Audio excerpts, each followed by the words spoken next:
Welcome back, Arcadians. Alex here with another video, and finally I have in Nintendo Arcade headquarters a cab that I've been after for a very long time. It is the Williams Defender Upright, and it's an absolute beauty. It really is. I am so chuffed to have this in my arcade. It is the last game I wanted from my arcade, and I've been looking out for them for such a long time, and a few have popped up in the last year, but it didn't quite make the grade. You know, I don't mind a few battle scars, but when some have got damp and, you know, that it needs a bit of work, I wasn't really interested because I don't have a workshop. I've got nowhere to work on the cab. Winter's here now. I'm not going to do it outside. I really was looking for something that had originality, but at the same time was in excellent condition. And that's a big ask, isn't it? You know, something original that is in very good condition. You know, these machines are 40 years old now. It's very hard to find a machine all original, you know, in very good condition. But I held out, and this came along. Well, not this particular one. There was another one that this guy, Phil, advertised on UK VAC this week, and he wanted 1,600 quid for this Defender, and it had a lot of battle scars, and it had damage, and someone had drilled out a hole for the Inviso button for Stargate. It had the wrong ball top, and it just wasn't cutting the grade for me. You know, it just wasn't really what I wanted, because I just didn't want another project. But then we got chatting. I said I was interested in it, and then he said, well, if you're not interested in that, I've got two others, but I'm undecided on which one to sell. I said, well, what do you mean? He said, well, I've been restoring these Defenders for over 20 years now. Everyone knows me for my restorations. He's restored over 50 Defenders. And he's got one that he's restored, and he's redone the side art. He's handmade this stencil, and he's completely refurbished this Defender. And he's put a lot of love into it. But he was undecided whether to sell that or this one, which has got more originality. It's got original artwork on the side. It's been touched up around the edges, but it's original side art in immaculate condition in my view. All the front's original coin door. The only thing that's got repro on it is the bezel and the control panel, which I don't mind, you know. And my eyes lit up when he said that, because I said I'm much more interested in something that's original in very good condition. And he said, "What?" I said to him, "What are you looking for that?" He said, "I'm looking for £2,500 for this cabinet." I said, I'll give it to you now. I'm coming down now. He sent me some pictures, and oh my God, I was absolutely blown away. It's a beautiful looking cabinet. I gave him 500 quid deposit, and I arranged to go down there today, 2 days later, which was a Friday, and went down to pick this beautiful machine up, and I am so pleased with it. He's been over the whole machine. He's changed the ribbon cables out of it, put new ribbon cables, and changed some of the chips in it as well. So he's kind of future-proofed it to an extent, and that's exactly what I wanted. And I am so chuffed with this machine. It's absolutely unbelievable. This is my favourite game, to be honest with you. Over the last 10 years, I say over the last 10 years, I've been in this hobby for 12 years, collecting arcade machines. I've been in the hobby, if you like, for 40 years, because that's when I first played this game 40 odd years ago, you know. You can say you've been in the hobby 10 years, but in actual fact, when you actually started playing these games, it was 40 years ago. That's when it all started for us guys, isn't it? It started 40 years ago. But to have this actual machine in ownership in such immaculate condition, I'm just gobsmacked. It's absolutely unbelievable. And it is one of my favourite games, because over the last 2 years, I've really been drawn to this game. Because back in the day, you know, you didn't have that much money as a kid. You had a bit of pocket money that you did on your paper round or your milk round, which is what I used to do. And you might have had a fiver in your pocket. And that's it. But it's not enough to master the game. It's not enough to get good at the game. It's not enough to really get inside the game and find out what exactly is going on. And that's what happens when you get these machines in your collections. You think, oh yeah, I love that. I love the artwork. It's a great game. And then you play it for hours and days, and you have it for a year, and then suddenly you realise, actually, this game's not for me. You know, it's not what I was expecting. It's not got that replay value that a lot of the games I think in my collection have now. You know, I'm quite picky on what games I have. And this game, for me, has all of that. It is a perfect game. If there's a few glitches in it, okay. But, you know, I love it. It's an absolute gamer's game. It's such a cool game. And I'm so chuffed to have this in the collection. So let me just say, right, I am, apart from me gushing over this machine, right, I just want to say, when I went to pick this machine up, I went down to the south coast, around Bognor Regis is when I picked it up today.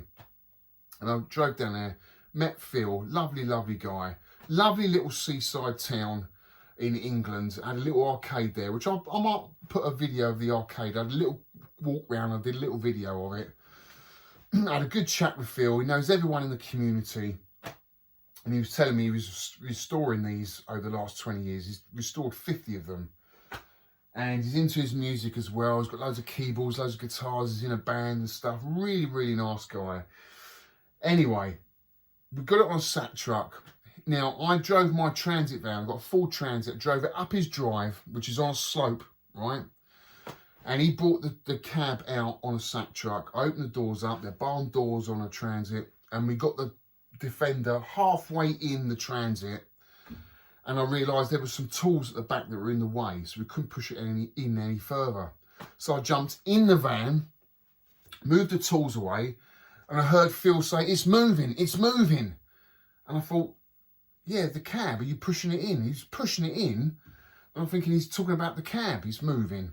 But no, he wasn't, he was talking about the van. The van was moving. I'd left the fucking handbrake off. So, I didn't know what to do. I jumped out the van. He's grabbed hold of one of the doors.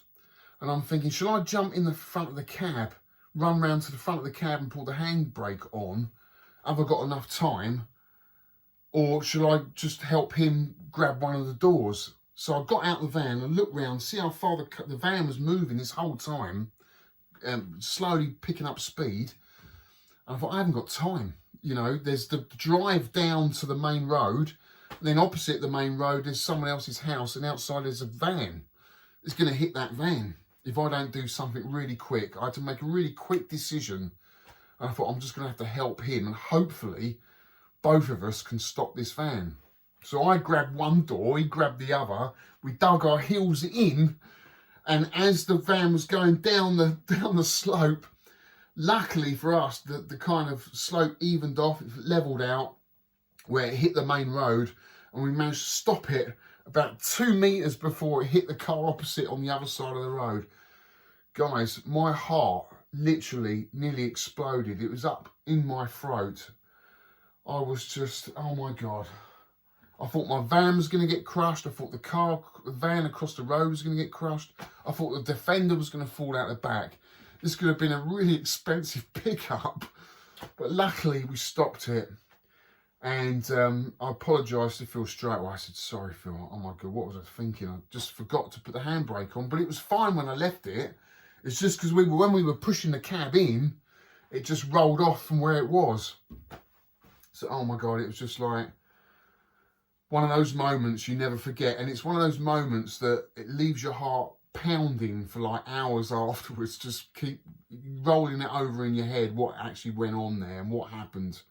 It was just madness. But anyway, nothing was broken. We didn't smash into any cars. And I managed to get it home safely and it's all working. That's the first thing I did when I got home, was get this cab in here and power it up because I wanted to make sure it made the journey home. Because my roads around here are pretty rough. Loads of potholes and stuff. And I'm always taking it really easy, really careful. But yeah, managed to get it in here. And look at it. It's beautiful. Absolutely beautiful. So what I'm going to do, guys, I'm going to take hold of the camera. I'm going to have a quick look round the cab. Okay, I'll show you around the cab and then we're going to have a game of Defender. Because it is one of my favourite games and I'm so happy to have it in here. So look at this beautiful machine. Look at this. Look at this side art, guys. All original side art. Absolutely incredible. All he's done is just touch up around the edges here. I mean, you can hardly see it really. You can just about make out slight difference in texture, but I mean, even on camera you can't even see that. It's beautiful. Original T-moulding. As I say, the control panel is repro, but I don't mind that, and the bezel is repro. The monitor's in fantastic condition. The marquee's original. The coin door, look at this coin door.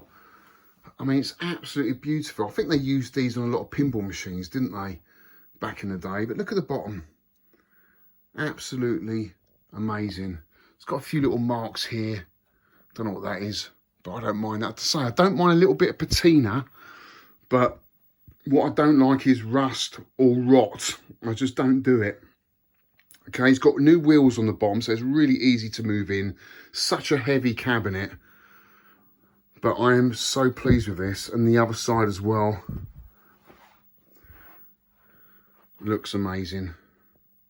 Really, really nice cabinet. It's got a new door on the back, and it's all got, I'll tell you what I haven't mentioned yet, the serial numbers on the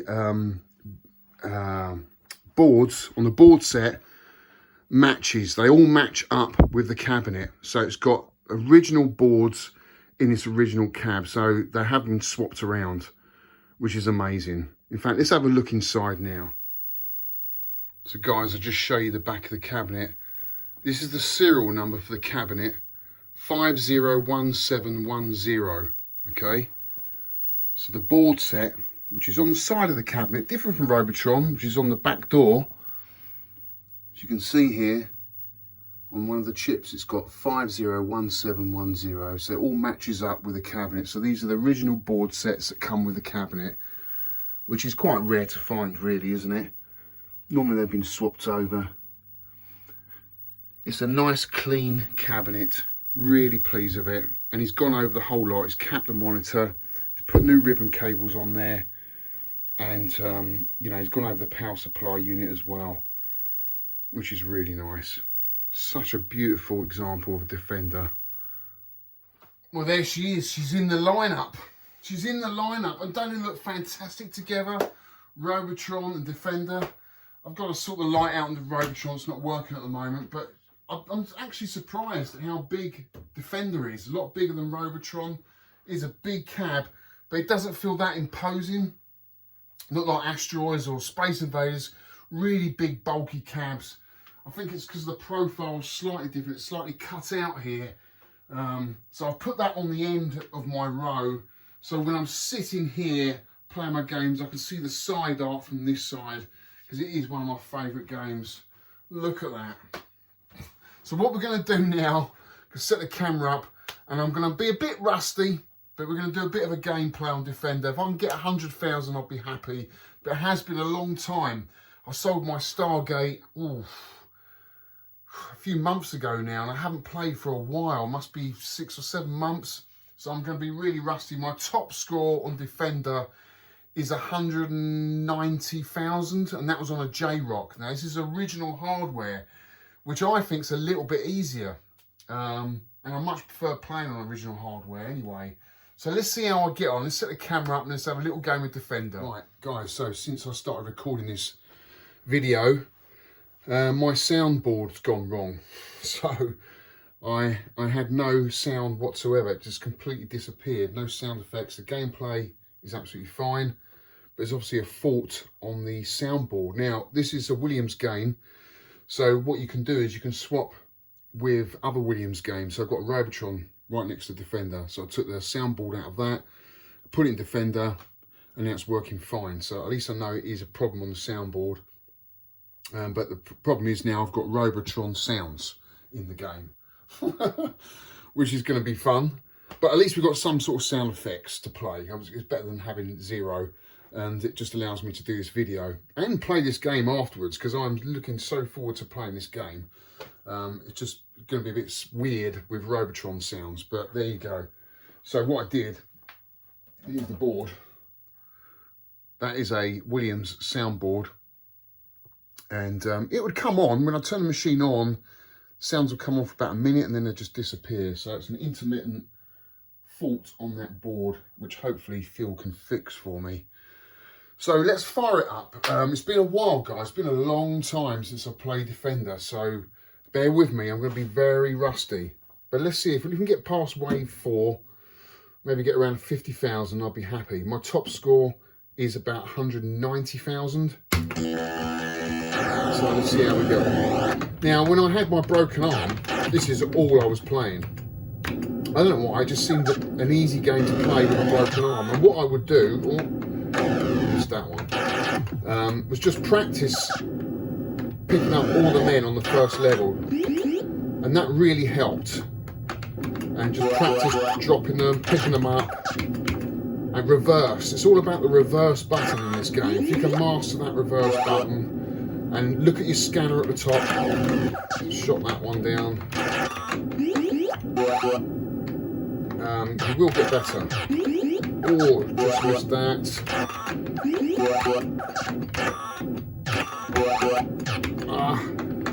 Oh, just saved that, and we've got one of them on there.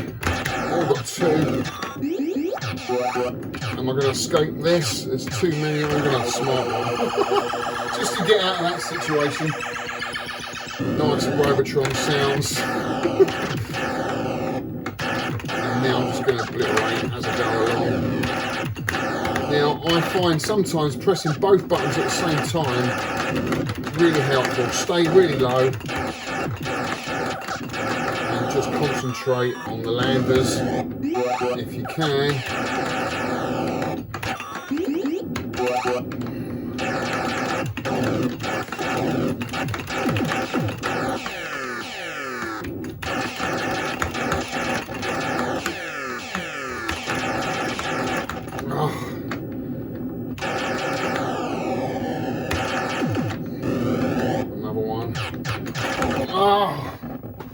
You can't run away from those, you have to shoot them down. Now with these, I can't remember what they're called, I can't remember what the names are now, but you have to reverse quickly, muck that up, reverse really quickly and follow them. It's the only way of killing these off. And there you go, 19,000. Smart one straight away, get rid of those. Now I've only got a few humans left. I've got to be really careful here to save what I've got left.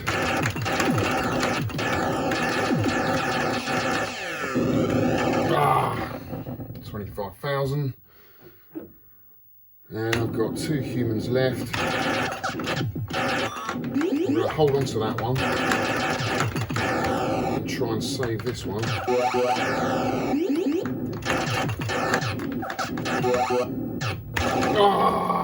That was silly. I should just maybe let that one go. I've got 1 left. They're going to go straight down and get this one.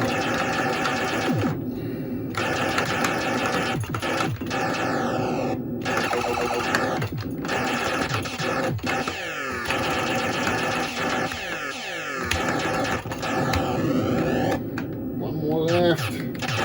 Yes. Wave 3 out of the way. I've got 1 human left. I've got to defend.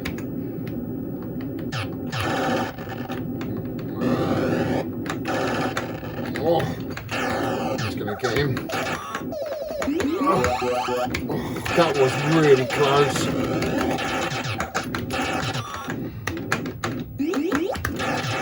Just kind of...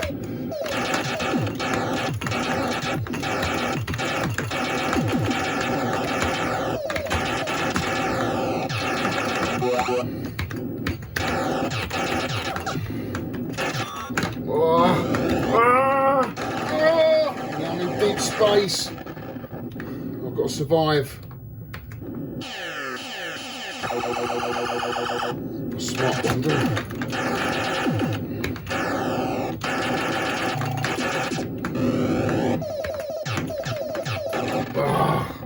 42,000. Not bad, I suppose. Before I'm going to muck that up. It's too close. Don't ever shoot them really close up. Well, I've got loads of these to get rid of now. See, follow them. Yeah, I've got wave 4. So hopefully, I've got smart bomb. I might be able to gain a life here. Start from the beginning again now.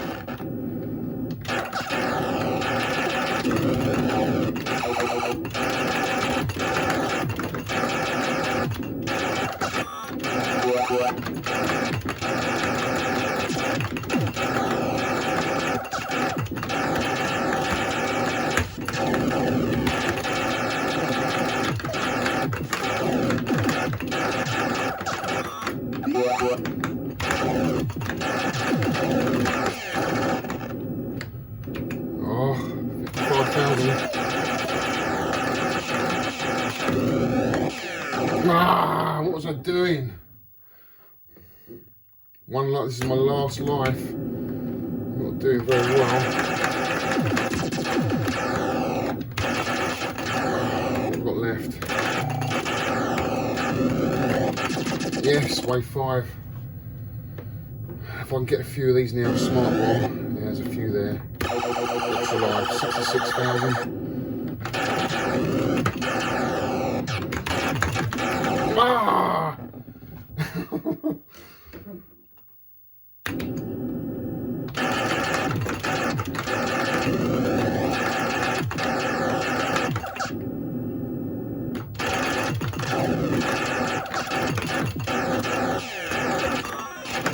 Oh, gonna get him. Nice.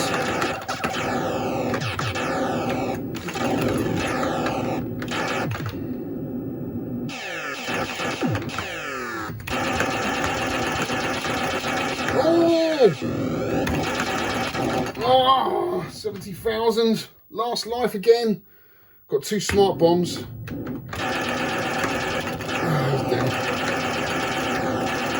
Real buggers to get those sometimes.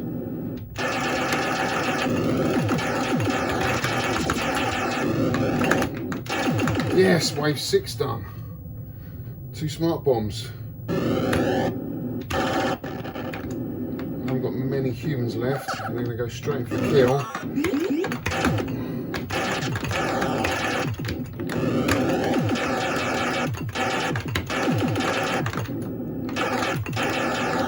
Hold on to this human because I haven't got. Slowly edging my way up the screen. Ah! 1,000. Oh, he's going in for that kill. Oh, I had to smart bomb there just to save that human. Ah! There you go. 82,000, guys. Not bad. For my first go in a very long time. It has been a very long time. But I plan to change all of that. Now I've got this beaut in the collection. Well, that's it, guys. They're my current skills on Defender. Need a lot of catching up. I'm a bit rusty. It's been a while. But I've got to say a huge thank you to Phil for letting me buy this, giving me the opportunity to buy this. I'm really chuffed with it. It's very rare now that you find a game in this condition working. Well, it's not working now. It's got a sound issue, but you know, it was working when I played it, when I bought the game, and I'm really pleased with it. What I'm going to do, guys, is put a little video in at the end here of just a like 2-3 minute walk round of this English arcade in Peckham. If you're ever down that way, near Bognor Regis, it's a lovely English seaside arcade that really brings back a lot of nostalgia. It hasn't changed much, only the games inside. Obviously, all the classic games have gone. But there are some racers in there, and it is just a nice little experience. It just takes you back to the classic days of arcade operators when they had all these really cool classic games in there. You know, actually, I was chatting to the operator, a really nice guy, and he said to me that the Defender that he had in there made the most money out of all the games. That was the one that people always came back to. But he said they were a real pain in the arse. You know, if he used to travel up to London to get them fixed on a Friday morning and try and get them back for Friday night, so he had them in the arcade for the weekend where he could maximise the amount of money out of them. But he said it was a real hassle keeping these going. And in the end, he just smashed them all up because they just weren't making any money. And I think that's the same old story up and down the country, isn't it? You know, people just smash these up as soon as they weren't making any money.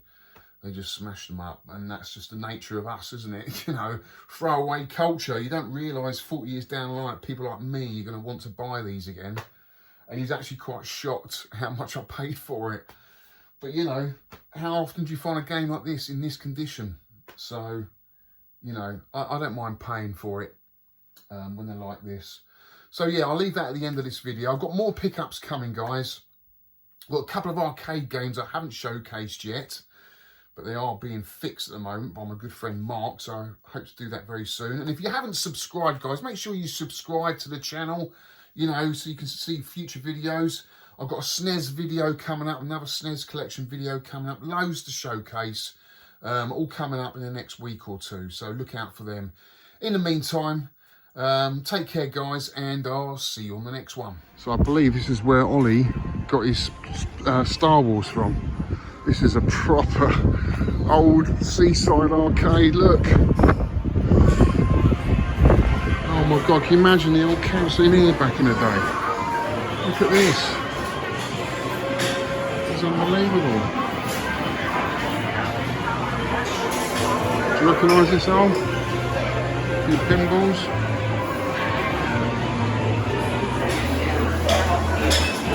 What a lovely little arcade. Oh man.